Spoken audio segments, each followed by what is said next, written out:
आप देख रहे हैं मलिक न्यूज 24, नजर सच खबर पर।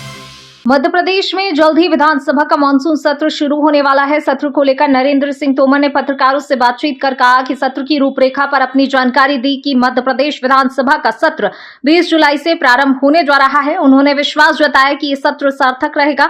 तोमर ने कहा कि विधानसभा में सत्ता पक्ष और विपक्ष दोनों मिलकर अनुशासन और मर्यादाओं का पालन करते हैं।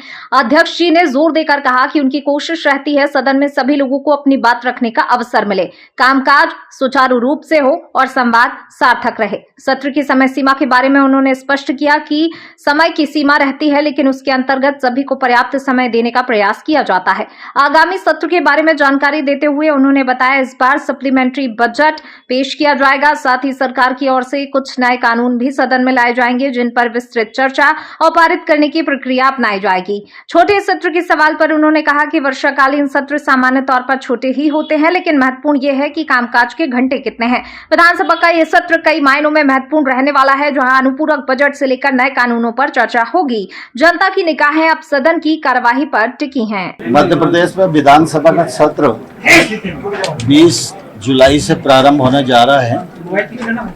यह सत्र अच्छा होगा ऐसा मैं विश्वास करता हूं, क्योंकि हम सब जानते हैं मध्य प्रदेश की विधानसभा में हमेशा पक्ष और प्रतिपक्ष दोनों मिलकर संपूर्ण अनुशासन का भी पालन करते हैं, मर्यादाओं का भी पालन करते हैं और जो कामकाज है वो ठीक प्रकार से हो और संवाद की स्थिति सार्थक रहे। मेरी भी ये कोशिश रहती है कि सभी लोगों को बात रखने का अवसर मिले, लेकिन अब यह बात सही है कि समय की सीमा रहती है, उसके अंतर्गत ही समय दिया जा सकता है। इस बार सप्लीमेंट्री बजट भी आएगा और कुछ सरकार की तरफ से कानून भी आएंगे।